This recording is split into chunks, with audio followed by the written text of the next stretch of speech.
सुनिए, बहुत गला सूख रहा है, एक गिलास पानी मिलेगा क्या? हाँ हाँ भैया, क्यों नहीं, अभी देती हूँ।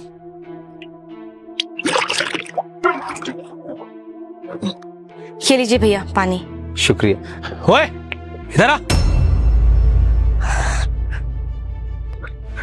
साहब, हमरे पति कहे तो थे आपसे कि पैसा जैसे ही आ जाएगा वैसे दे देंगे आपको।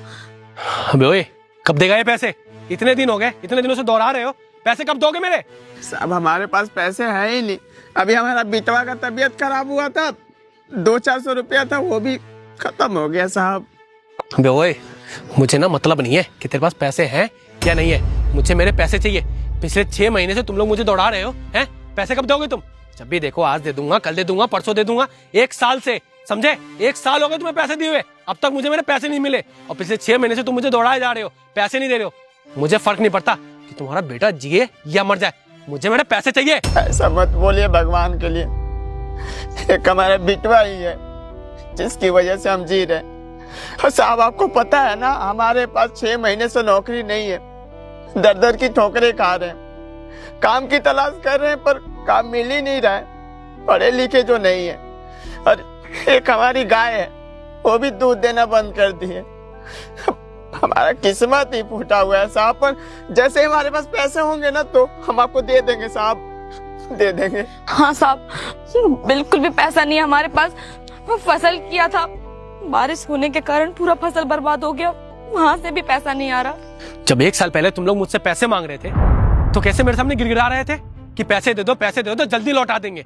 और आज पूरे 1 साल हो गए और पिछले 6 महीने से तुम मुझे घुमाए जा रहे हो। पहले बोला कि धीरे धीरे करके चुका देंगे, और पिछले 6 महीने से ना तो तुम मेरा फोन उठाते हो, हाँ, और जब भी आता हूँ कहते हो आज दे दूंगा, कल दे दूंगा, परसों दे दूंगा। मुझे ना मेरे पैसे चाहिए। मुझे नहीं फर्क पड़ता कि तुम्हारा बेटा बीमार है या कुछ भी।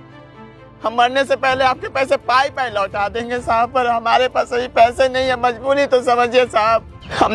हम यहाँ से कहीं भाग तो नहीं रहे ना साहब, यही हमारा रहने का व्यवस्था है, यहीं पर रहते हैं, यही हमारा घर है, कहाँ जाएंगे?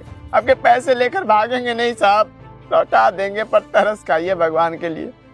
आखिरी बार कह रहा हूँ तुझसे, चुप करके ना मुझे मेरे पैसे दे दे, वरना तेरा ये जो घर है ना, सारा सामान निकाल के ले जाऊंगा, समझा? और उससे अपने पैसे वसूल करूंगा। तेरी जो झोपड़ी है ना, ये भी बिकवा दूंगा, समझा तू? फिर घूमता नहीं हो रोड पे। नहीं साहब, ऐसा मत कीजिए साहब। अगर झोपड़ी बेच देंगे तो हम कहाँ जाएंगे? हमारे पास तो रहने का दूसरा सहारा भी नहीं है साहब, और इतने पैसे भी नहीं है कि कहीं कमरा लेकर रह लें। झुग्गी झोपड़ी में तो हमारी पूरी जिंदगी कटती है साहब। ऐसा मत कीजिए हमारे साथ, थोड़ा समय चाहिए बस साहब, हम सारे पैसे दे देंगे आपके। मुझे फर्क नहीं पड़ता कि कहाँ जाओगे कहाँ नहीं, समझे? मुझे बस मेरे पैसों से मतलब है। साहब कुछ दिन का मोहलत दे दीजिए, हमारा घर मत उजाड़िए साहब, पैर पकड़ रहे हैं आपके। साहब ऐसा मत कीजिए हमारे साथ, हम बहुत गरीब लोग हैं। 2 दिन की मोहलत देता हूँ तुम लोगों को। अगर 2 दिन के अंदर मुझे मेरे पैसे नहीं मिले ना, तो तेरी जो झोपड़ी है ना, इसे तुड़वा दूंगा और सारा सामान उठा के ले जाऊंगा, समझा? साहब जी सुनिए तो साहब जी, अब कहाँ करे, कुछ समझ नहीं आ रहा। हमको भी कुछ समझ में नहीं आ रहा, काम तो हमारे पास है ही नहीं, कहाँ से लाएंगे पैसे? सुनिए, इधर आइए। जी साहब। वैसे कितने पैसे उधार लिए आपने उससे, जो इतनी बदतमीजी कर रहा था आप लोगों के साथ? पैसा तो साहब 14,000 रुपया देना है, और हमारे पास 1 फुटी कौड़ी नहीं है, 2 वक्त का खाना भी हमें नसीब नहीं होता। 14,000 रुपया कहाँ से दे, समझ में नहीं आ रहा, बहुत मुसीबत में है साहब। हमारे बिटवा का तबीयत खराब हुआ था, पैसा ले लिए थे इलाज के लिए। हाँ साहब, बहुत समय से कोशिश कर रहे हैं, नौकरी नहीं लग रहा कहीं पर।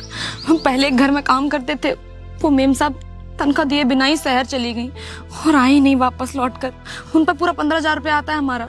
अगर वो पैसे दे देती तो इनका पैसा दे देते। इनके पिताजी भी आते हैं हमसे किराया मांगने के लिए, ये तो खाली बदतमीजी करते हैं, वो तो हाथ भी उठा देते हैं। कई बार उन्होंने हमारे पति को कितना मारा है सिर्फ पैसों की वजह से। हम गरीब लोग बहुत परेशान हैं, समझ नहीं आ रहा क्या करें। साहब ऐसी बात नहीं है कि मेहनत नहीं करना चाहते, बहुत मेहनती हैं। एक ठेकेदार के पास जाते थे काम करने के लिए, उनकी भी ठेकेदारी टूट चुकी है। अब हमारे पास कोई दूसरा रास्ता ही नहीं बचा है, पैसे हैं ही नहीं। गाय दूध देती थी, उसने भी बंद कर दिया दूध देना। घर में अनाज का दाना तक नहीं है, कई कई रातें तो भूखे भी सोना पड़ता है। समझ नहीं आ रहा क्या करें, बहुत दिक्कत में हम लोग। ये तो सच में आप लोगों के साथ बहुत बुरा हो रहा है। आपकी कंडीशन बहुत ज़्यादा ख़राब है। और उन लोगों को देखिए, जब उनको पता है कि आपकी कंडीशन इतनी ज़्यादा ख़राब है तो उनको आपके साथ बदतमीज़ी नहीं करनी चाहिए, और ख़ासकर लेडीज़ के साथ। मैंने देखा वो कैसे व्यवहार कर रहे थे आपके साथ। आज के टाइम के लोगों के अंदर इंसानियत ख़त्म हो चुकी है। खैर, कर ही कह सकते हैं, इस दुनिया में 7 प्रकार के लोग होते हैं और सभी की सोच अलग होती है। अच्छा ये बताइए, मैं आप दोनों को कोई नौकरी दूं तो आप दोनों करेंगे? काम साहब हम कोई भी काम करने के लिए तैयार हैं। घर में झाड़ू पोछा बर्तन बाथरूम तक साफ कर देंगे साहब, बस काम चाहिए। हाँ साहब, हम काम कर लेंगे। बताइए साहब के क्या काम है? देखिए, काम बहुत ही आसान है। जो काम आप पहले करते आ रहे थे वही काम करना है। यहाँ पीछे मेरी कंस्ट्रक्शन साइट है, मैं बिल्डर हूँ। तो आपको वहाँ पे 800 रुपये दिहाड़ी मिलेगी, यानी कि 800 आपके और 800 आपके, 1600 रुपये पर डे आप कमा पाएंगे। बताइए, करेंगे? 1600 रुपया एक दिन का? हाँ साहब, हमें मंजूर है, हम कर लेंगे काम। बस आप हमें जगह बता दीजिए, हम आज से ही आ जाएंगे काम करने के लिए। हाँ साहब, वो तो काम हम कर ही लेंगे, बहुत अच्छे से करने आता है। हाँ तो फिर ठीक है, कल से आप दोनों टाइम पर आ जाइए। और ये 20,000 रुपये आप एडवांस रखिए। नहीं साहब, आपने हमें नौकरी दे दी, बहुत है हमारे लिए साहब, पैसा नहीं चाहिए। देखिए, इस वक्त पे ना आपको पैसों की बहुत ज़्यादा ज़रूरत है। आपको उसका किराया भी देना है और आपके घर में राशन भी खत्म है। इन पैसों से ना आपकी काफ़ी मदद हो जाएगी, आप मना मत कीजिए।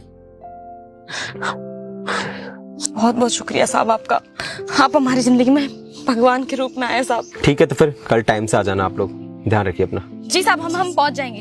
ठीक है, ख्याल रखिए अपना। मैं चलता हूँ।